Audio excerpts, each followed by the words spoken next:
सही है। सही है।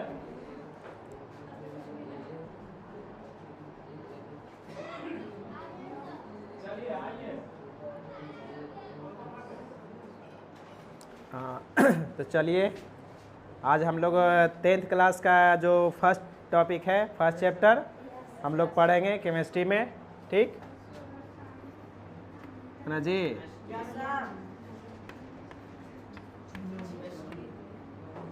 केमिस्ट्री में हमको फर्स्ट लेसन जो पढ़ना है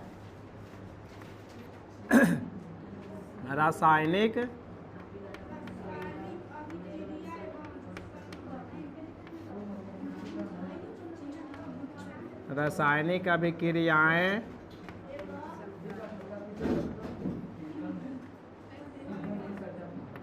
एवं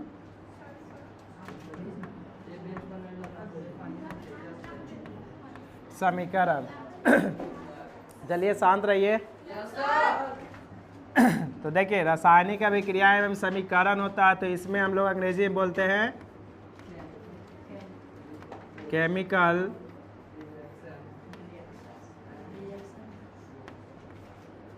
रिएक्शन एंड इक्वेशन,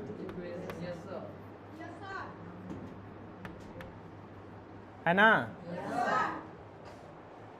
तो देखिए केमिकल रिएक्शन है, हम लोग को जानना कि रासायनिक अभिक्रियाएं एवं समीकरण। तो रासायनिक अभिक्रियाएं क्या होती है और उसके समीकरण क्या होते हैं, है ना। तो हम लोग रासायनिक अभिक्रिया के बारे में जानेंगे। जितने सारे हम लोग जो केमिकल रिएक्शन पढ़ते हैं, ठीक, जितने सारे जो दवाइयाँ के बारे में जानते हैं, मेडिसिन जितने सारे होते हैं, सब उसमें केमिकल के माध्यम से कुछ न कुछ मिक्सचर मिला हुआ रहता है, समझ गए।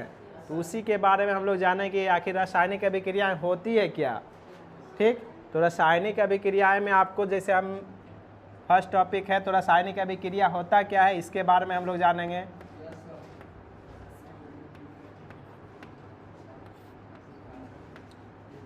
रासायनिक अभिक्रिया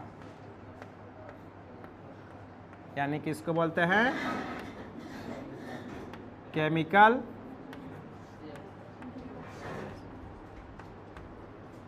रिएक्शन। तो केमिकल रिएक्शन के बारे में फर्स्ट पॉइंट हम लोग पढ़ेंगे, केमिकल रिएक्शन क्या है, ठीक। तो केमिकल रिएक्शन होता है कि जब दो या दो से अधिक पदार्थ आपस में, ठीक ना, आपस में क्रिया करके एक नए पदार्थ का निर्माण करता है, तब उसे रासायनिक अभिक्रिया कहते हैं, समझ गए। यानी कि इसमें लिखेंगे क्या कि जब दो या दो से बस अधिक पदार्थ आपस में या अकेले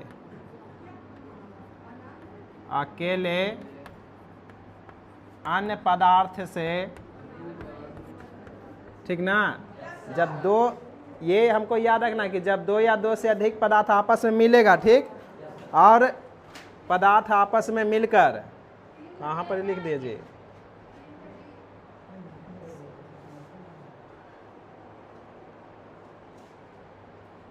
अन्य पदार्थ से, यही ना होता है, कुछ कुछ गलतियां इसमें हो। तो देखिए जब दो या दो से अधिक पदार्थ आपस में क्रिया करके, ठीक, आपस में अधिक पदार्थ आपस में है, आपस में, ठीक ना, क्रिया करके, ठीक ना, आपस में क्रिया करके, ठीक ना, आपस में क्रिया करके कोई अन्य पदार्थ, है ना, कोई अन्य पदार्थ, अन्य माने दूसरा, है ना, अन्य माने दूसरा, अन्य पदार्थ से अकेले, ठीक, अन्य पदार्थ से अकेले ही नए गुण वाले, नए गुण धर्म भी लिख सकते हो, नए गुण धर्म वाले, ठीक, नए गुणधर्म वाले पदार्थ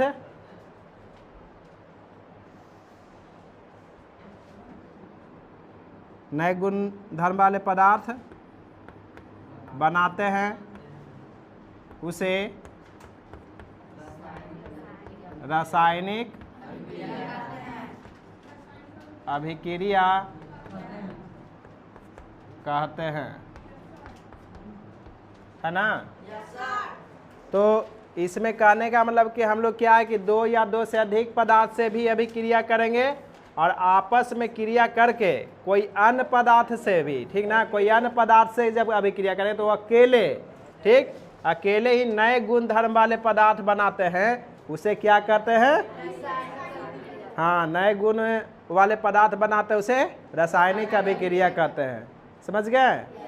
हाँ, तो इसका ये हो गया रासायनिक अभिक्रिया। तो जैसे नए गुण धर्म वाले पदार्थ क्या बनाएगा, जैसे हम लोग बना दे कि हाइड्रोजन, ठीक, हाइड्रोजन और ऑक्सीजन से अभी मिलकर क्या बनाएगा, सोचो। जैसे एग्जाम्पल समझ जाओ कि हाइड्रोजन और ऑक्सीजन, ऑक्सीजन मिलकर जल बनाते हैं या जल का निर्माण होता है, जल का निर्माण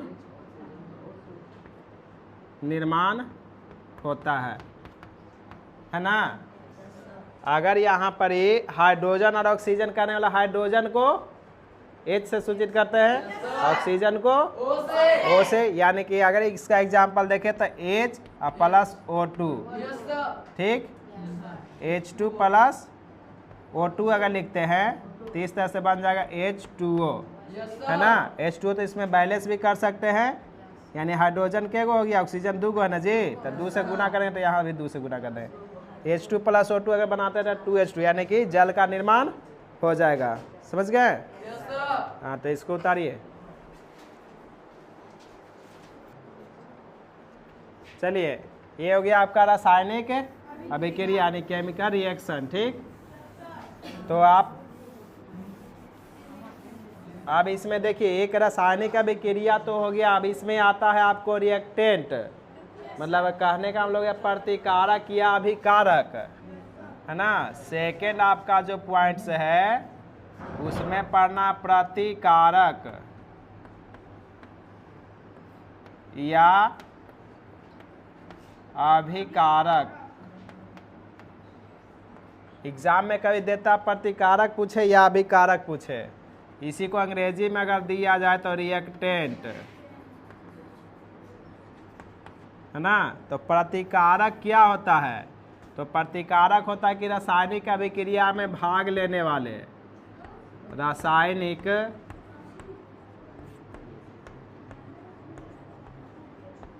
अभिक्रिया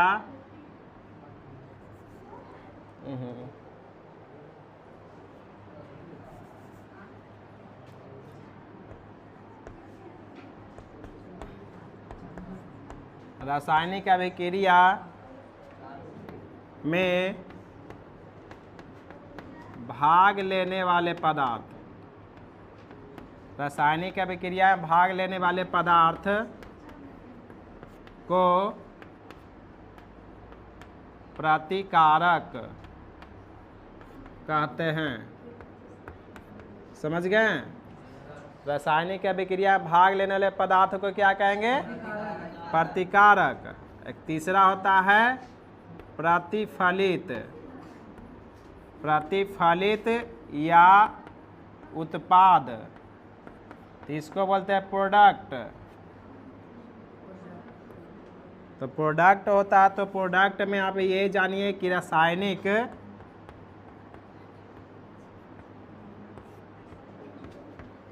अभिक्रिया के फलस्वरूप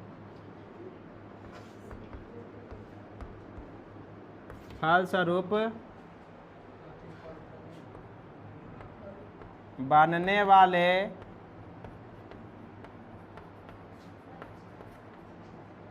पदार्थ को उत्पाद कहते हैं। समझ गए?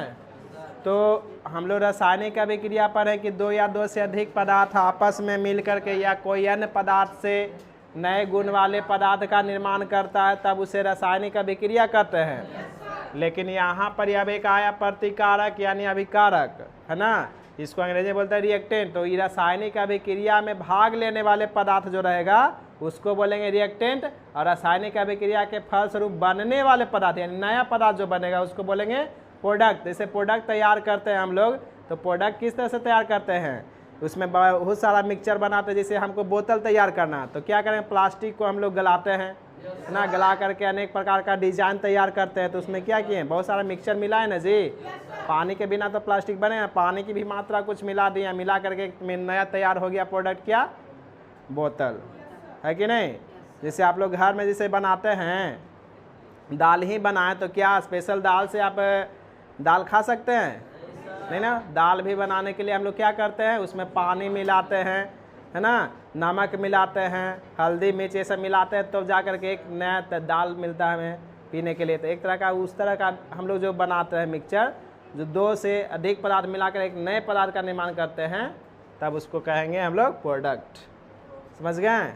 अब जैसे फॉर एग्जाम्पल में आप लोग को जैसे याद रखना है, तो एग्जाम्पल में जैसे देखिए, जैसे एग्जाम्पल में समझिए कि a प्लस बी हो गया, ठीक। a प्लस बी से हम बना दिए c प्लस डी। तो हम क्या हो गया, ई आपका हो गया यहाँ पर, ये थोड़ा सा इसको आप बड़ा दिखाते हैं। जैसे कहने का मतलब ई हो जाएगा आपका अभिकारक, अभिकारक। अभिकारक में हम दे दिए a प्लस बी, और यहाँ से यहाँ हो गया ये रासायनिक अभिक्रिया, रासायनिक अभिक्रिया। तो रासायनिक अभिक्रिया हो गया, तो a प्लस बी हुआ, जो a प्लस बी मिल करके बना दिया c प्लस डी, ये बन गया आपका उत्पाद, है कि नहीं। तो यही न बोले थे कि रासायनिक अभिक्रिया में भाग लेने वाले पदार्थ को अभिकारक कहते हैं, और रासायनिक अभिक्रिया के फलस्वरूप बनने वाले पदार्थ को उत्पाद कहते हैं। ये बताए थे रासायनिक अभिक्रिया क्या, कि दो या दो से अधिक पदार्थ आपस में मिलकर एक नए पदार्थ का निर्माण करता है, तब उसे हम क्या कहते हैं, रासायनिक। तो ये दो या दो से अधिक पदार्थ मिला ना जी, मिल करके एक नए पदार्थ का निर्माण किया ना, तब इस तरह के रिएक्शन को क्या कहें, रासायनिक अभिक्रिया। ये तो तीनों लिखा दिए कि नहीं। जैसे एग्जाम्पल देखिए कि एग्जाम में अगर लिखना तो C प्लस O2, बहुत इजी एग्जाम्पल आप लिखिए। जैसे C प्लस O2 हो गया आपका अभिकारक, इसमें हो गया केमिकल रिएक्शन, है ना, केमिकल रिएक्शन हो गया, और यहाँ पर इसे बन जाएगा CO2, ये बन गया आपका क्या, प्रोडक्ट, है कि ना। तो इस तरह का एग्जाम्पल होता है, आप उतारिए, ठीक। चलो अब आगे देखो।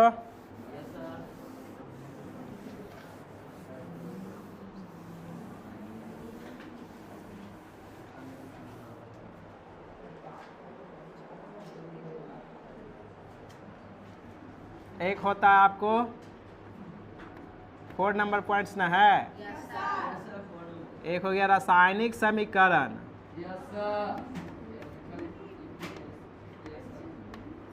रासायनिक समीकरण, है ना। इसको बोलते हैं केमिकल इक्वेशन। तो देखिए रासायनिक समीकरण जो होता है, केमिकल इक्वेशन होता है, ये किस तरह से बनता है ना, इसको क्या हम किस नाम से जानेंगे, किस तरह से इसका डिफिनेशन होगा, इसके बारे में जानेंगे।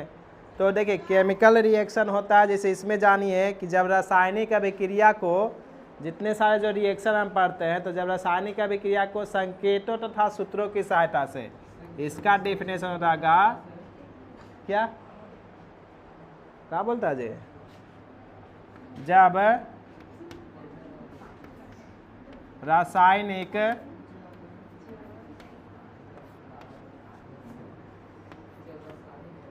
जब रासायनिक अभिक्रिया को संकेतों तथा सूत्रों की सहायता से, ठीक ना, जब रासायनिक समीकरण को संकेतों तथा सूत्रों की सहायता से व्यक्त किया जाता है, व्यक्त किया जाता है, तो उसे रासायनिक समीकरण कहते हैं। यानी कि जब भी रिएक्शन बनेगा, इक्वेशन बनेगा, तो संकेत तथा सूत्र की सहायता से व्यक्त करेंगे, इसको क्या कहेंगे? रासायनिक समीकरण कहेंगे। जैसे रासायनिक समीकरण कहेंगे तो जैसे हम लोग मैग्नीशियम, ठीक ना, मैग्नीशियम का वायु के दहन कर एक हम रिएक्शन बनाते हैं। देखिए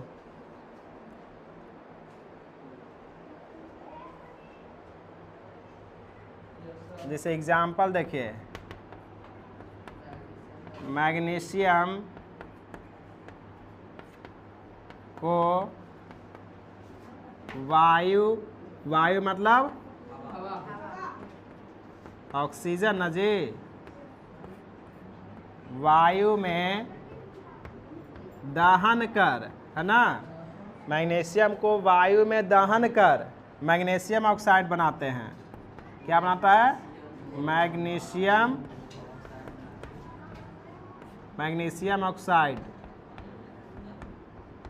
ऑक्साइड बनाता है। हाँ, एग्जाम्पल में जैसे जब रिएक्शन करेगा तो जैसे मैग्नीशियम को वायु में दहन कर क्या बनाएंगे? Magnesium oxide. अब इसमें कुछ कुछ का सिंबल होता है, समझ गए? सिंबल जैसे कहने का मतलब हो गया इसका, जैसे क्या हो गया, ये सूत्र की सहायता से हो गया। अब संकेत में क्या होगा? संकेत में जैसे हम एस लिख दिए हैं तो एस को हम लोग बोलते हैं सॉलिड। सॉलिड मतलब कि ठोस, ठीक। ये पहला संकेत हो गया। दूसरा हो गया जी के मतलब हो गया गैस, समझ गए? और एक होता तीसरा एल के मतलब होता है लिक्विड मतलब होता है द्रव, है ना। आपको इस तरह का संकेत आपको मिलेगा।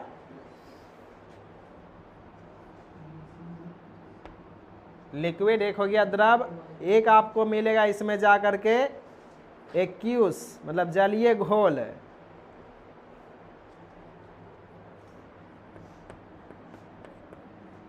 ए रहेगा इसमें और क्यू रहेगा।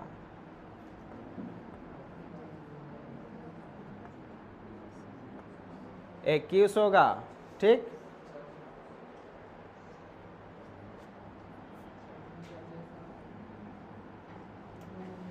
एक्यूस मतलब हो गया जलीय विलयन या जलीय घोल। हाँ, इसको बोलेंगे ए क्यू रहेगा, इसका मतलब समझना है कि जलीय घोल है ना। ए क्यू इस तरह से रहेगा तो इसको समझेंगे जलीय घोल। समझ गए?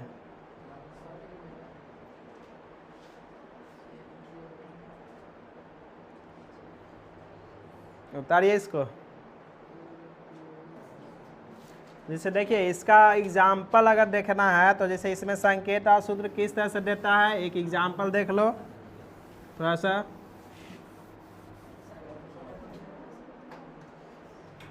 जैसे यहाँ पे लिखे थे C, है ना, प्लस में O2, तब बना था क्या?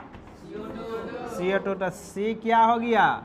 ये सॉलिड है, एस से मतलब सॉलिड यानी कि ठोस, है ना। O2 है तो O2 का मतलब क्या हो गया? ऑक्सीजन। ऑक्सीजन क्या है?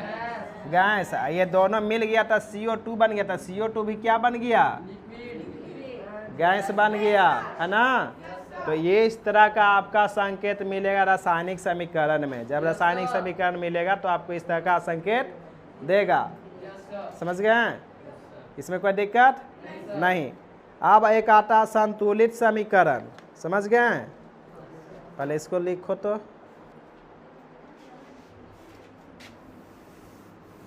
अब देखना हम लोग को बैलेंस इक्वेशन, है ना? कितना नंबर पॉइंट्स था? 5 होगा ना? तो 5 में हम लोग को पढ़ना संतुलित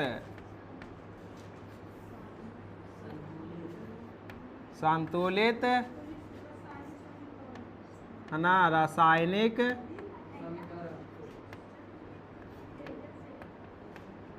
समीकरण। तो देखो इसका बोलते हैं क्या? बैलेंस्ड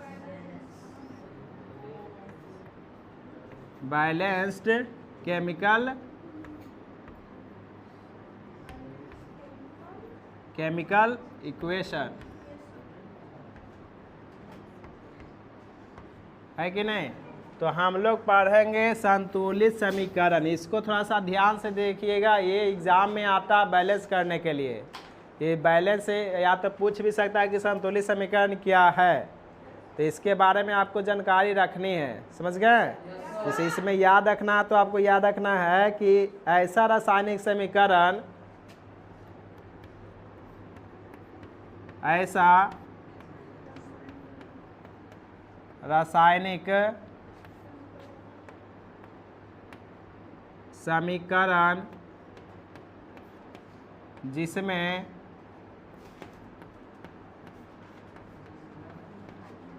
तीर के दोनों तरफ, समझ गए हैं? जिसमें तीर के, अच्छा तीर के दोनों ओर लिखो, दोनों ओर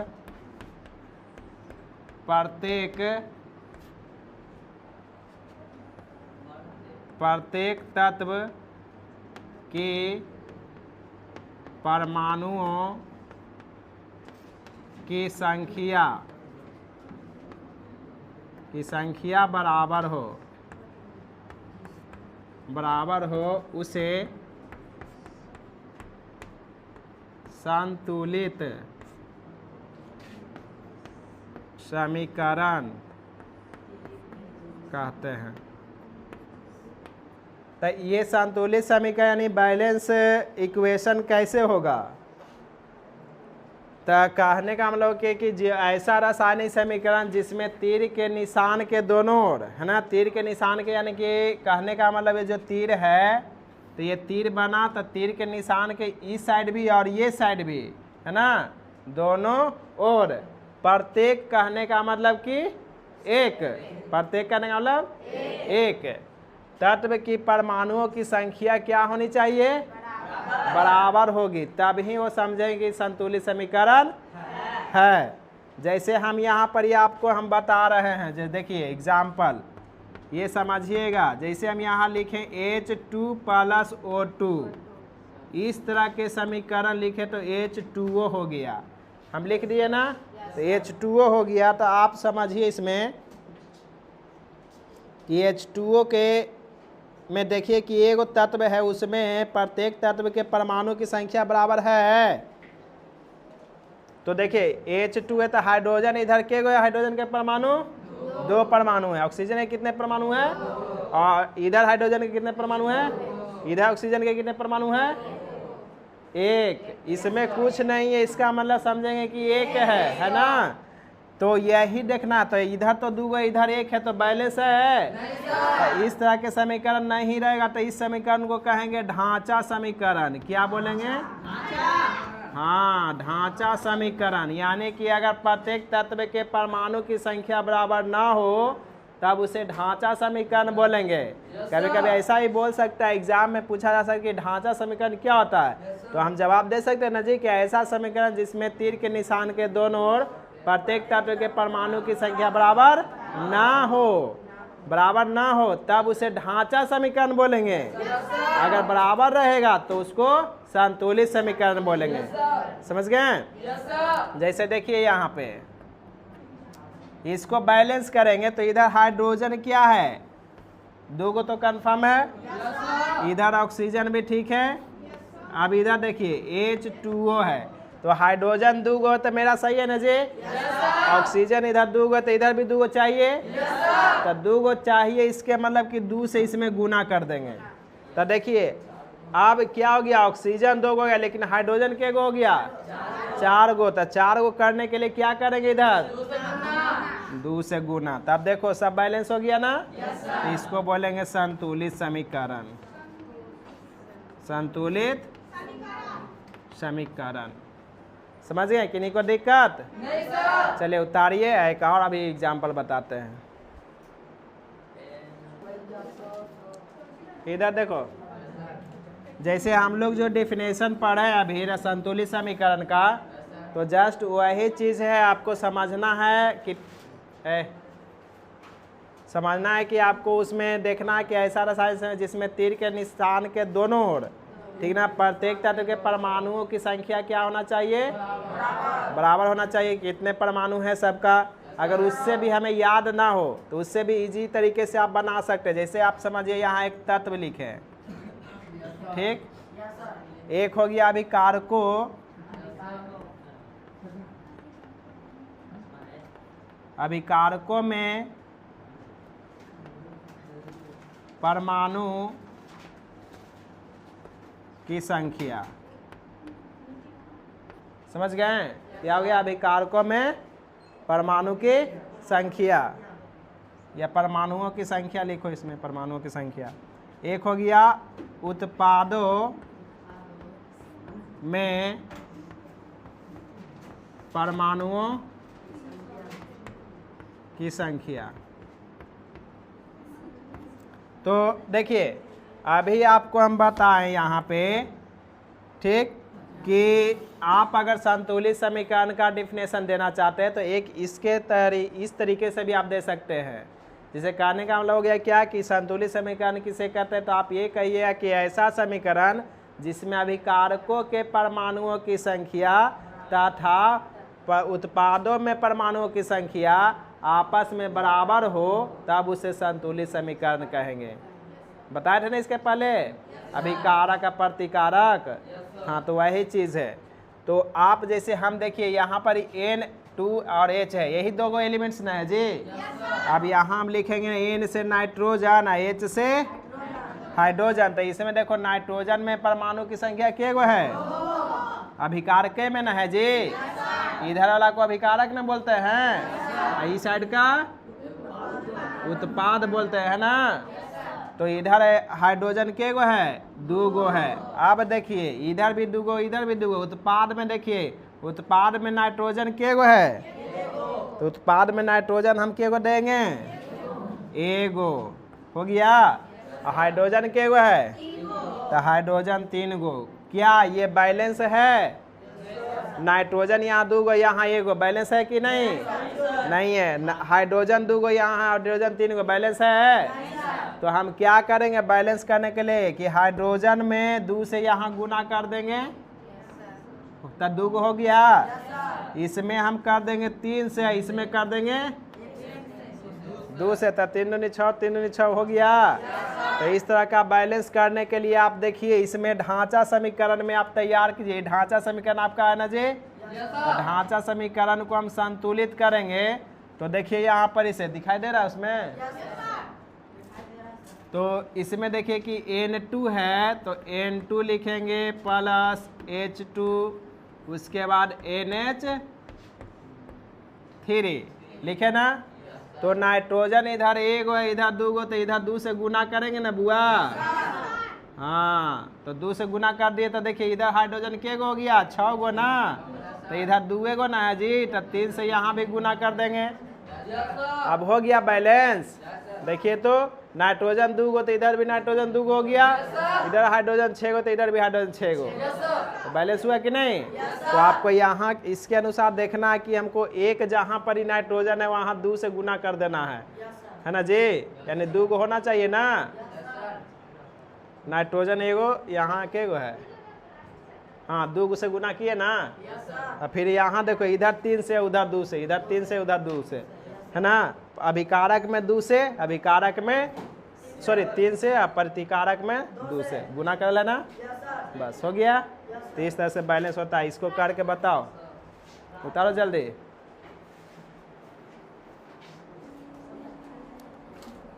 चलो देखो यहाँ,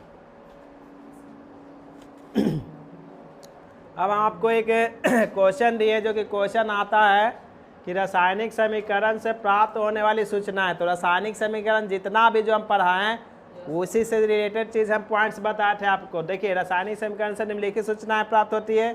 तो पहला रासायनिक समीकरण लिखा था, तो उससे क्या हुआ था कि अभिक्रिया में भाग लेने वाले पदार्थ की जानकारी मिलता था कि नहीं।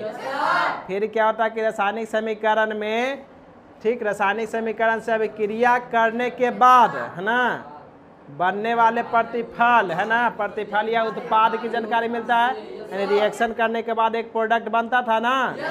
फिर क्या हो गया कि रासायनिक अभिक्रिया में प्रतिकारक तथा प्रतिफल की मात्रा की, ये मात्रा माने द्रव्यमान की जानकारी मिलेगा। तो द्रव्यमान की जानकारी इतना तक तो सही है, लेकिन ये पॉइंट्स हमें नहीं समझ में आया, द्रव्यमान की जानकारी कैसे मिलेगी।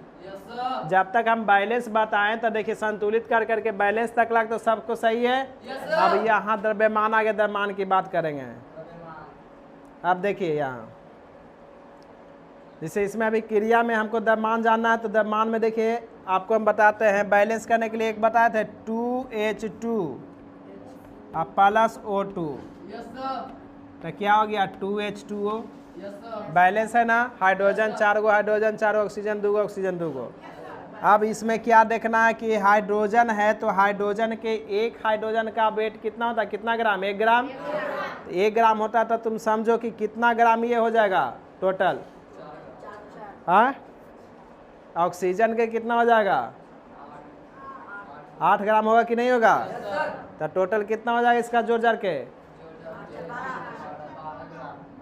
जैसे 2 गुना 1, 2 गो हाइड्रोजन हो गया और गुना, फिर 1 हाइड्रोजन के 1 ग्राम, तो 2 हाइड्रोजन के 2 ग्राम, तो इतना ग्राम हो गया कि नहीं। अब प्लस ऑक्सीजन के 1 ऑक्सीजन का परमाणु संख्या कितना था पहले, ये सोचो 8, उसका परमाणु भार कितना होगा 16, तो 16 है, तो 1 के 16 ग्राम, तो 2 के, हाँ, 2 ऑक्सीजन का 32 ग्राम। तो इधर देखो, इधर 2 हो गया और इसका भी 2 हो जाएगा कि नहीं हो जाएगा जी। तो 2 ग्राम इसका हो गया, प्लस में ऑक्सीजन 2 है, तो ये भी हो जाएगा ना, 16 दूनी 32 ग्राम। तो देखो दोनों देने क्या हो गया जी, बराबर हुआ कि नहीं हो गया। क्या होगा, इधर भी आ गया 36 ग्राम और इधर भी आ गया 36 ग्राम। तो हम लोग कभी ऐसा भी कर सकते हैं कि अगर ये दे दिया, आप पूछा कि क्या संतुलित है, तो हाँ संतुलित है, 36 ग्राम इधर भी, 36 ग्राम इधर भी। इसके माध्यम से भी हम संतुलित देख सकते हैं। संतुलित करके दे दिया जाएगा, आप पूछा कि क्या ये ग्राम में बताइए कि संतुलित है कि नहीं। तो आपको ये जो पॉइंट्स बताया कि अभिक्रिया में प्रतिकारक तथा प्रतिफल की मात्रा, तो प्रतिकारक इधर है, प्रतिफल इधर है। इधर मात्रा कितना 36 ग्राम, इधर भी 36 ग्राम, है ना। तो आपको इसके अनुसार भी आपको बैलेंस करने के लिए कभी कभी मिलेगा, ठीक। तो बहुत इजीली जो कि आपको हम बताए थे संतुलित समीकरण परमाणु संख्या पर, उसी पर आपको बनाना रहता है, इस पर नहीं। सिर्फ ये आपका पॉइंट्स के माध्यम से बताया गया, समझ गए। एक आपको आता है, उसको में देखिए,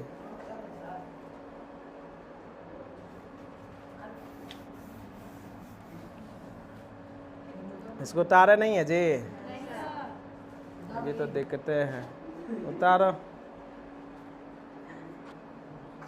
चलो, इतना एक एग्जाम्पल इसमें देख लिया। अब थोड़ा सा एक एग्जाम्पल इसमें और देखो,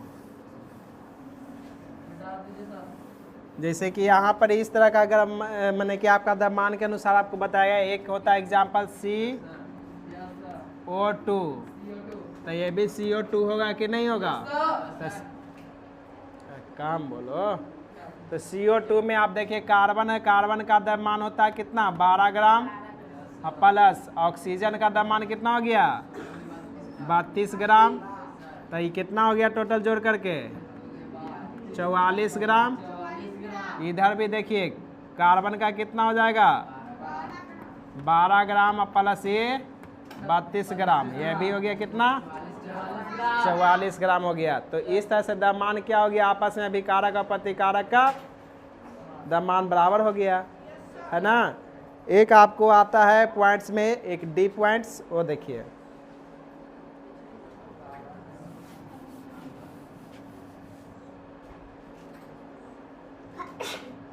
अब डी नंबर का पॉइंट्स देखिए।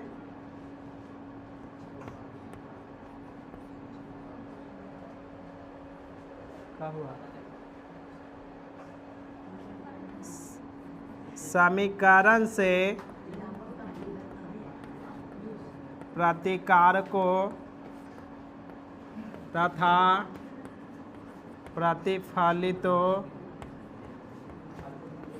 ठीक, समीकरण से प्रतिकारक तथा प्रतिफलितों के अणुओं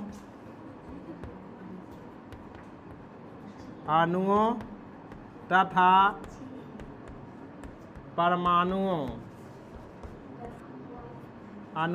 परमाणुओं की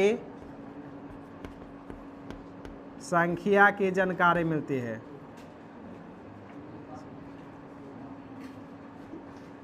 संख्या की जानकारी मिलती है।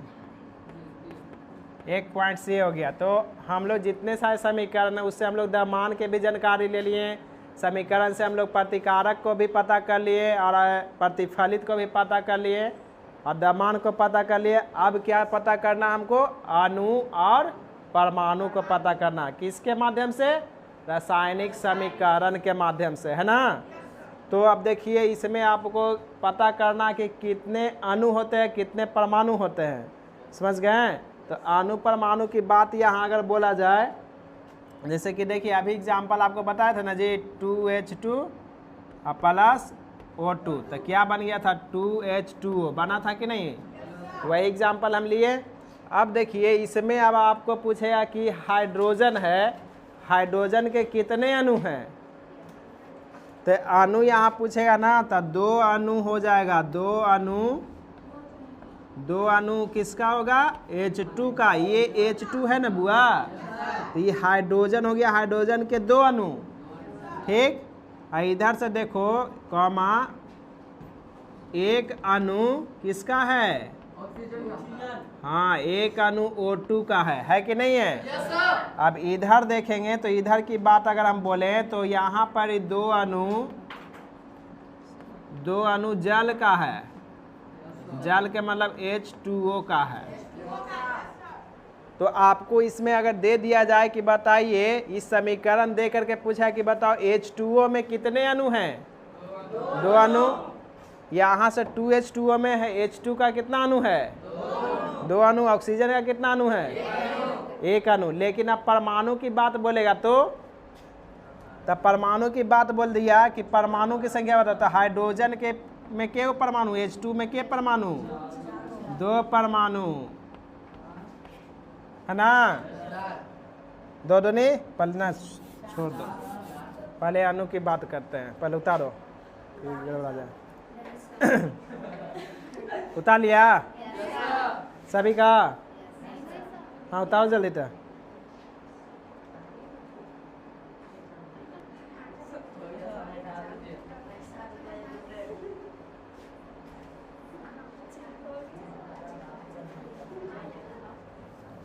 चलिए आगे देखिए। तो ये सब चीज़ से क्या होगा, हमको अणुओं या परमाणुओं की संख्या की जानकारी मिलेगी, है ना। कितने अणु है, कितने परमाणु। परमाणु जो कि अभी कारक में देखे थे संतुलित करने में कि कितने परमाणु की संख्या है, देखे थे ना। अणु की बात इसमें कर दिया गया, तो अणु आपको पता है इसमें कितना है अणु, समझ गए। अब देखिए आपको यहाँ पर ही कि रासायनिक समीकरण के कुछ लक्षण होते हैं, समझ गए। रासायनिक अभिक्रिया का लक्षण। अब देखिए कि रासायनिक अभिक्रिया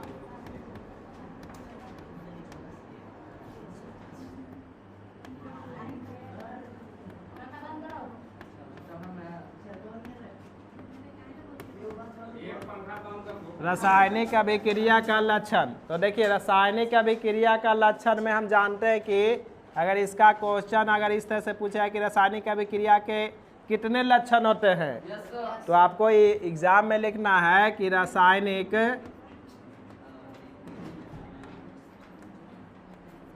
अभिक्रिया के मुख्यतः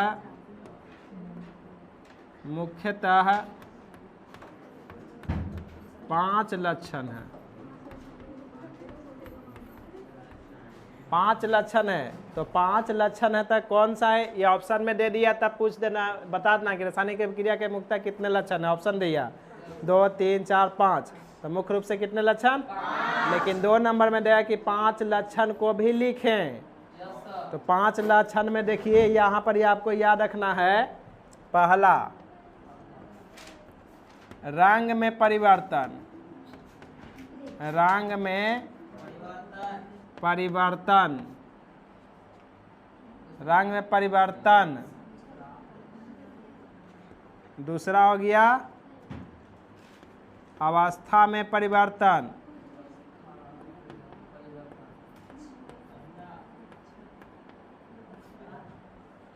तीसरा हो गया ऊष्मा में परिवर्तन।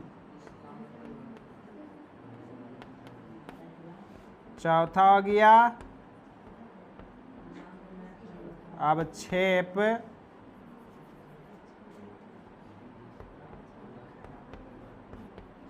अवक्षेप का निर्माण। पांचवा हो गया गैस का निकलना।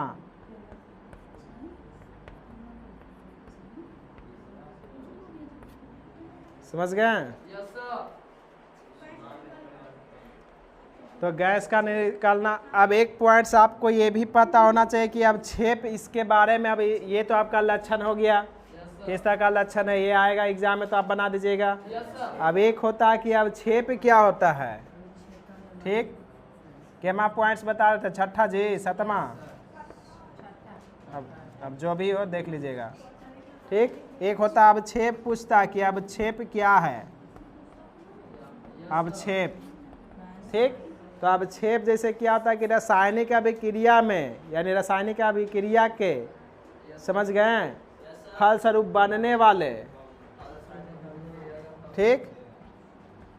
जिसे समझिए यहाँ रासायनिक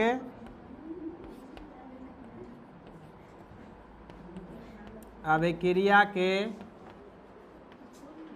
फलस्वरूप बनने वाले